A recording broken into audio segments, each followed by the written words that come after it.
Okay, இப்போ next பாடத்தோட தலைப்பு வந்து 6ஆம் வகுப்புல வந்து தேசிய சின்னங்கள் கொடுத்துருக்காங்க, பொறுத்துக்க கொடுத்துருக்காங்க. என்ன சொல்றாங்கன்னா, சாகா நாள்காட்டி சாகா நாள்காட்டி சொல்லிட்டு இது அதுக்கு வந்து எந்த ஆண்டு அதுக்கு வந்து அங்கீகாரம் கொடுத்தாங்கன்னா 1957 ஒன்று. ஆலமரத்துக்கு வந்து 1950, மயிலுக்கு வந்து 1963, புலிக்கு வந்து 1973, கங்கை ஆறுக்கு வந்து 2008, 2008, யானைக்கு வந்து 2010. ஓகேங்களா, நல்லா இம்பார்ட்டன்ட் பார்த்துக்குங்க. சாகா நாள்காட்டி வந்து 57, ஆலமரத்துக்கு 50, மயிலுக்கு வந்து 63 ஞாபகம் வச்சுக்கோங்க. புலிக்கு 73, மயிலுக்கு 63, புலிக்கு 73, கங்கை ஆறுக்கு வந்து 2008, யானைக்கு வந்து 2010. ஓகேங்களா, நெக்ஸ்ட் போவோம். கீழ்கண்ட குற்றிகளை ஆய்க சொல்லிட்டு கொடுத்துருக்காங்க.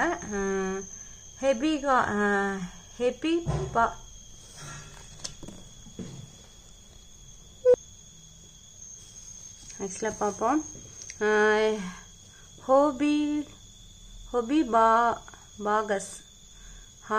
ஹோபிபாகஸ் ஹானா உலகின் நீண்ட விஷம் நிறைந்த பாம்பு சொல்றாங்க. நெக்ஸ்ட்ல ஆன்சர் பார்ப்பேன் எனக்கு. சரி, ஓகே. நெக்ஸ்ட் நீர்வாழ் பாலூட்டியான ஹோங்கிலின் டால்ஃபின் சொல்றாங்க. ஹோங்கிலிய வந்து நீண்ட வாழும் கரியால் முதலையின் வாய்வும் கிட்டத்தட்ட ஒரே மாதிரி இருக்குன்னு சொல்றாங்க. வவ்வால்களை போலவே ஓங்கில்களும் மீஒலி அலைகளை பயன்படுத்தி இரைகளையே பிடிக்கின்றன சொல்றாங்க. ஆன்சர் வந்து அனைத்தும் சரி சொல்றாங்க. இதுல எனக்கு புரியாத தோணுதான். இதுல என்னன்னா ஹோபிபாகஸ், சயின்ஸ் பேரா என்னன்னு தெரியல. இது ஹோபிபாகஸ் ஹானா உலகின் நீண்ட விஷம் நிறைந்த பாம்பு சொல்றாங்க. பாலூட்டியான ஓகில்னா இந்த டால்பினை சொல்றாங்க. நீர்வாழ் பாலூட்டியான நன்னீர்ல வாழும், உத்தரப்பிரதேஷ்ல இருக்குன்னு சொல்றாங்க. 2000க்கு மேல. நீண்ட வாழும் கரியால்ஸ் முதலையின் வாய்வு கிட்டத்தட்ட ஒரே மாதிரி இருக்கு சொல்றாங்க. இதோட வாழ்வு சொல்லிட்டு. வவ்வாலுக்கு மீஒலி, அது போல இந்த டால்பினும் மீஒலி பயன்படுத்தி இறை பிடிக்கின்றாங்க. அனைத்தும் சரி. நெக்ஸ்ட் இந்திய தேசிய கொடிகளை அதிகாரப்பூர்வமாக தயாரிக்கும் நிறுவனம் எதுன்னு கேட்கறாங்க. ஆன்சர் வந்து ஏ சொல்லியிருக்காங்க. கேகேஜிஎஸ் கர்நாடகா மாநிலம் தார்வாட் மாவட்டத்தில் உள்ள பெங்கேரி என்ற கிராமம். இன்னொரு வாட்டி படிக்கிறேன். கேகேஜிஎஸ்எஸ் கர்நாடக மாநிலத்தில் தார்வாட் மாவட்டத்தில் உள்ள பெங்கேரி என்ற கிராமம். நெக்ஸ்ட் இந்திய தேசிய இளஞ்சினையில் உள்ள சிங்கங்களின் எண்ணிக்கை மேற்பகுதி அண்ட் கீழ்ப்பகுதி சேர்த்து சொல்லிட்டு கேட்கறாங்க. ஆன்சர் வந்து 5 சொல்றாங்க. ஓகே, நெக்ஸ்ட் போவோம்.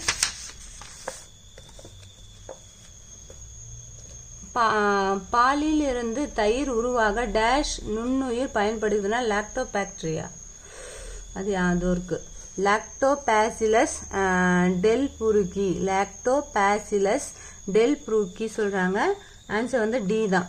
ஓகே, நெக்ஸ்ட் இந்திய ரூபாயின் சின்னத்தை இந்த சின்னத்தை வந்து வடிவமைத்த யார் சொல்றாங்க? உதயகுமார். தமிழ்நாட்டில் இருக்கிறவர் தான், ஒரு எம்எல்ஏ உடைய பையன் நினைக்கிறேன்.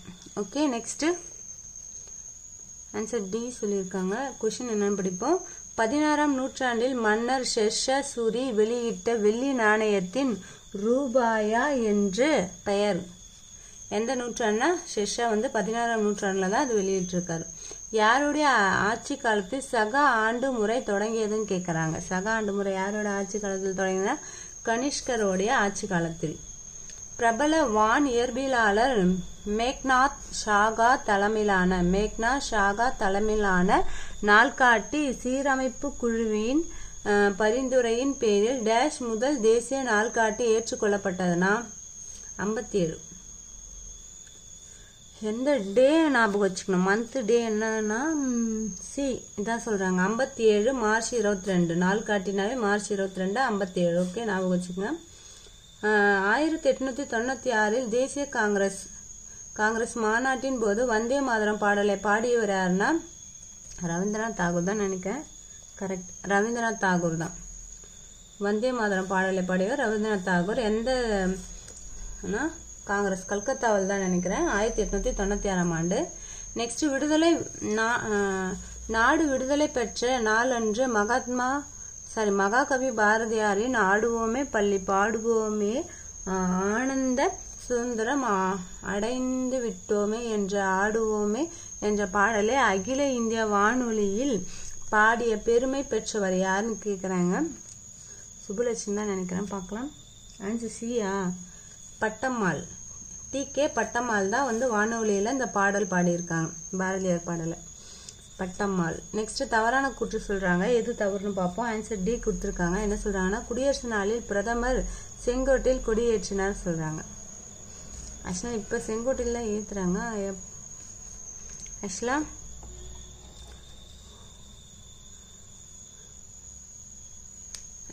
One second.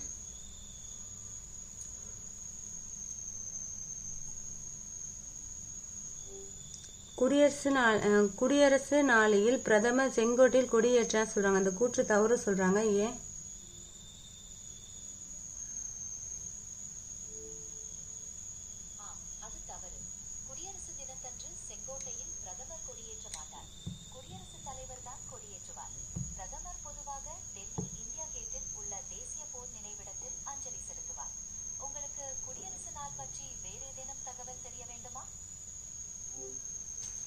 குடியரசு பிரதமர் ஏற்ற மாட்டாரு, குடியரசுத் தலைவர் தான்.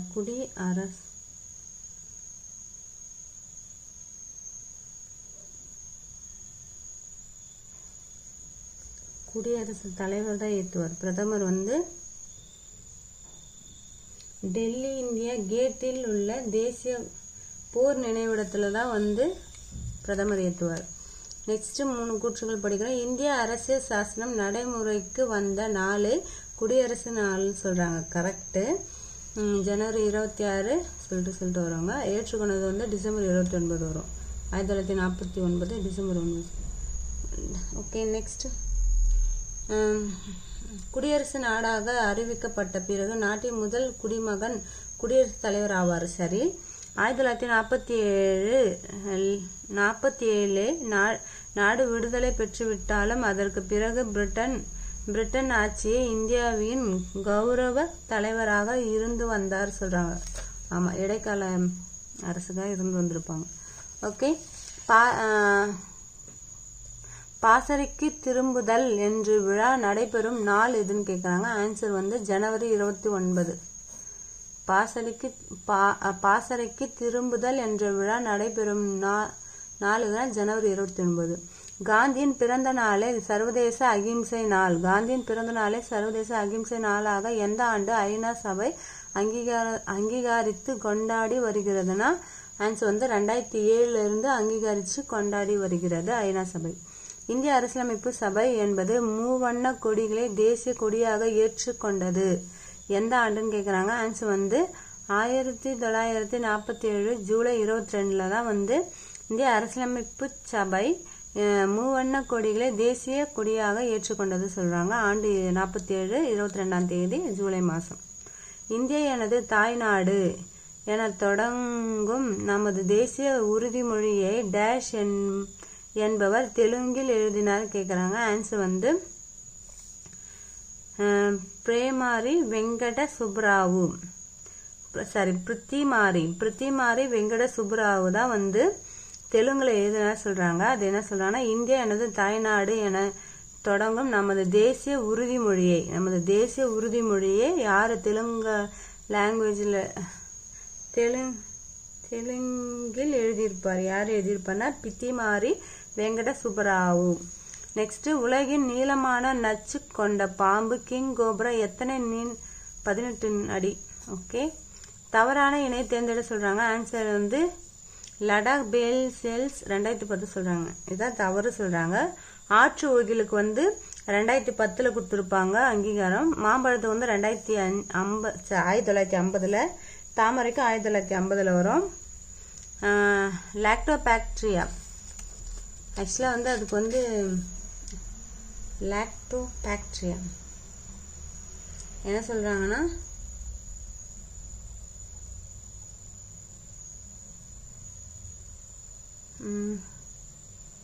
ஆக்சுவலாக அதில் வந்து லாக்டோபாக்டீரியா இருக்கா லாக்டோபாசிலஸ் அதுக்கு வந்து எந்த ஆண்டு வந்து அங்கீகாரம் கொடுத்தாங்க?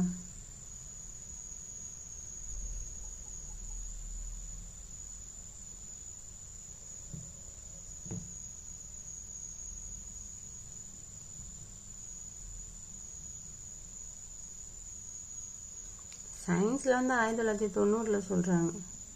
அப்போ இந்த பாக்டீரியாவுக்கு அங்கீகாரம் கொடுத்தது என்ன ஒரு குட் பாக்டீரியா சொல்லிட்டு. இந்தியாவில் வந்து இது ரொம்ப டீப்பாக போகுது. மார்டின் பெய்ஜெரிங்ஸ் லாக்டோபாக்டீரியா வந்து மார்டினஸ் பெய்ஜெரிங்ஸ் என்ற அறிவியல் அறிஞர் தான் முதலில் லாக்டோபாலிசஸ் என்ற பெயரை பயன்படுத்தி இதனை ஒரு தனி இன வகைப்படுத்தினார். எந்த ஆண்டுனா 1990 1991. 1995 வந்து பல்கேரியாவை சேர்ந்த ஸ்டேமன்ஸ் கிரிகோரோவ் என்பவர் தயிரில் இருக்கும் லாக்டோபாசிலஸ் பல்கேரியட்டஸ் பாக்டீரியாவை கண்டறிந்தார். தயிரில் கண்டறிஞ்சவர் யாருன்னா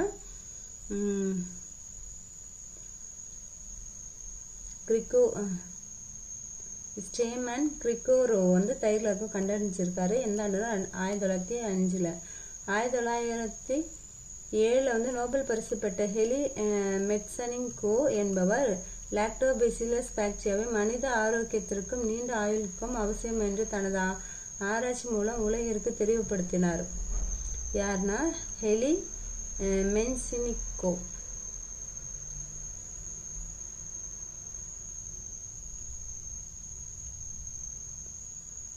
ஆக்சுவலாக இது இந்தியாவோட இதுதான் நான் கேட்டிருக்கேன்.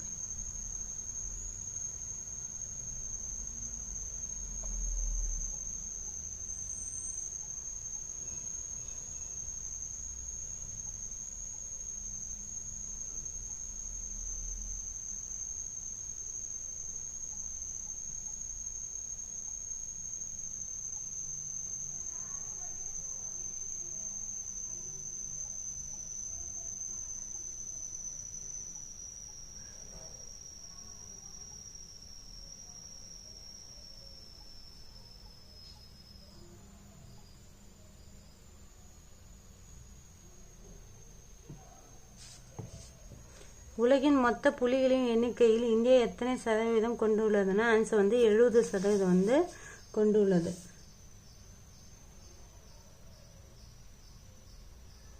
ஆக்சுவலாக லாக்டோபாசில புல் டெல்ப்ரூக்ஸ் சப்ஸ்பீசிஸ் புல்கேரிஸ்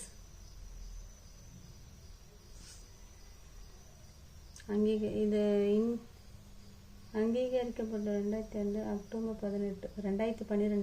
18 தேதியில் அதிகாரப்பூர்வமாக அறிவிக்கப்பட்டது. அங்கீகரிக்கப்பட்ட ஆண்டு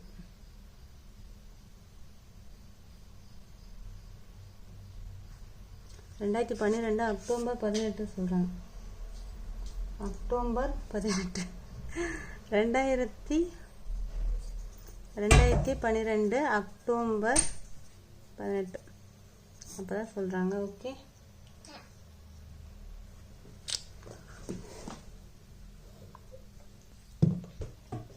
ஆக்சுவலாக என்ன சொல்கிறாங்கன்னா மாணவர்கள் தான் இது வந்து அங்கீகரிச்சிருப்பாங்க அவங்க மூலயமா தேர்ந்தெடுத்து. இதில் என்ன சொல்கிறாங்கன்னா இந்த லாக்டோபாசிலஸ் வந்து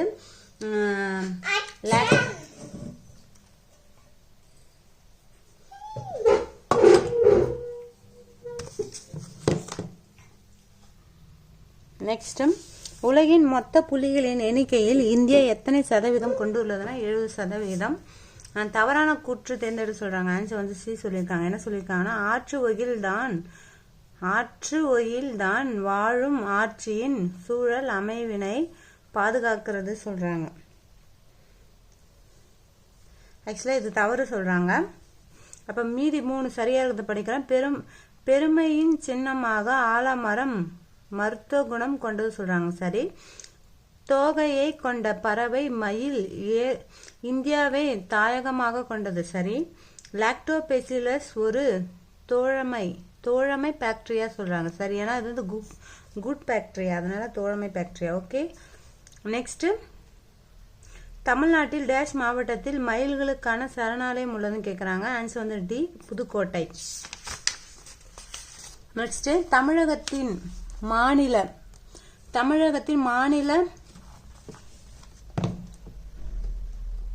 என்ன சொல்றாங்கன்னா, தமிழகத்தின் மாநில இயற்கை சின்னங்களின் தவறானதை தேர்ந்தெடு சொல்றாங்க. ஆன்சர் டி கொடுத்துருக்காங்க. என்ன தவறுனா மாநில மரம்,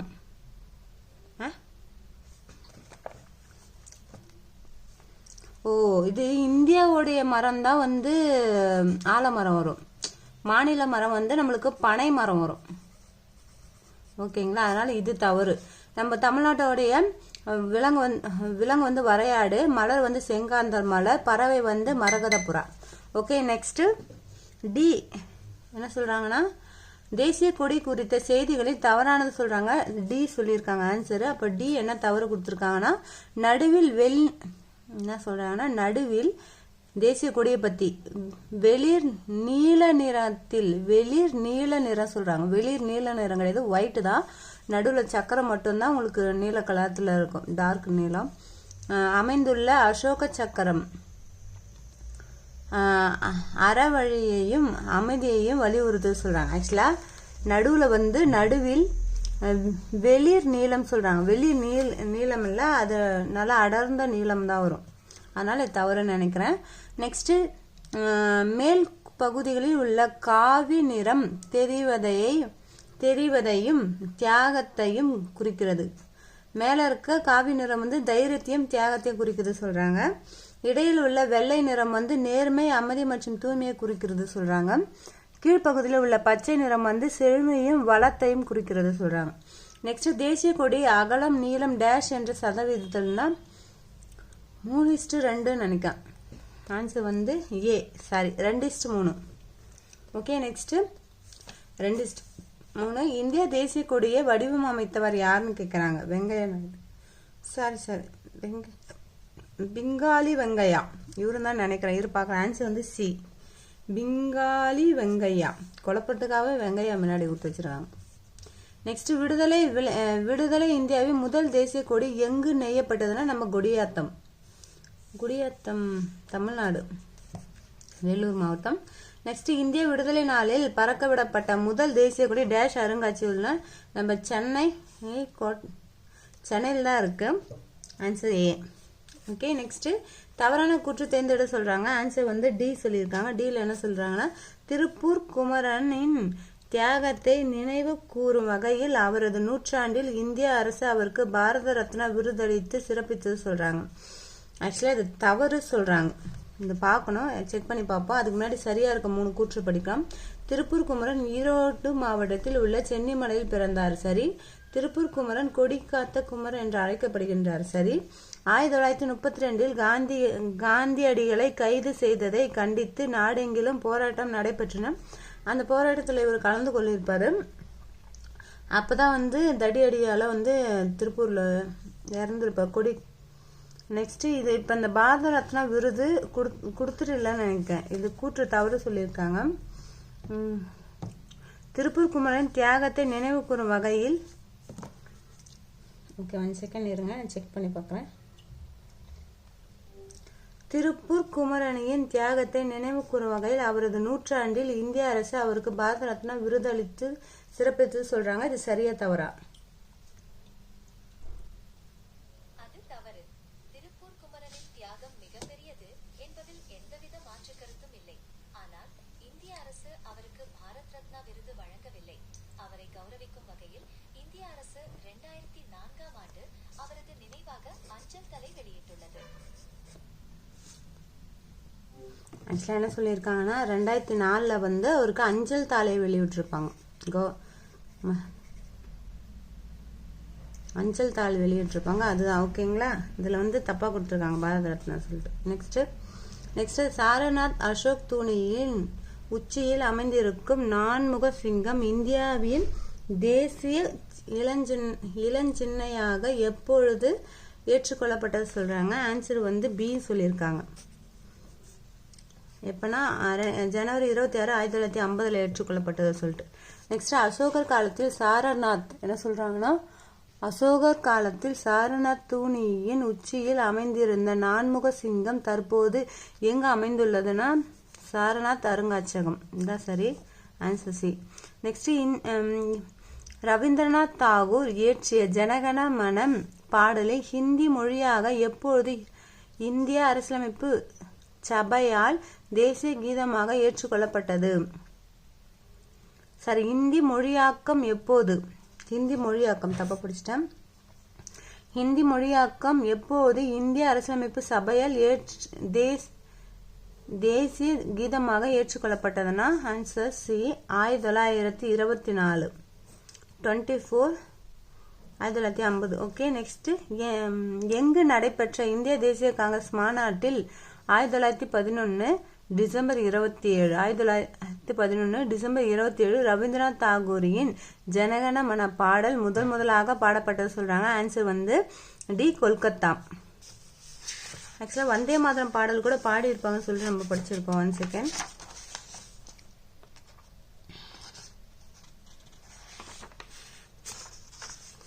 வந்தே மாதரம் ஆக்சுவலா வந்தே மாதரம் பாடல் எழுதி வந்து பகீர் சந்திர சட்டர்ஜி எழுதியிருப்பாரு. ஆனா காங்கிரஸ் மாநாட்டுல பாடி இருக்காங்க சொல்லியிருக்காங்க. ஆக்சுவலா அது எந்த மாநாடுன்னு தெரியல, தப்பா சொல்றோம். கல்கத்தான்னு. கல்கத்தா மாநாட்டுல தான் வந்து என்ன பாடியிருப்பாரு, ஜனகண பாடியிருப்பாரு. எப்பனா 1911 டு டிசம்பர் 27 ரவீந்திரநாத் தாகூர் பாடியிருப்பாரு. அவர் எழுதின பாடல் தான். ஹிந்தி மொழியாக்கம் பண்ணது வந்து பண்ணி அதை வந்து அரசியலமைப்பு ஏற்றுக்கொண்டது வந்து 24 ஜனவரி 1950. ஓகேங்களா. நெக்ஸ்ட் கொஸ்டின் போவோம். இந்திய தேசிய காங்கிரஸை முழுமையாக பாட இசை எடுத்துக்கொள்ள வேண்டிய கால அளவு எவ்வளவு சொல்றாங்க? 52 நிமிடங்கள்.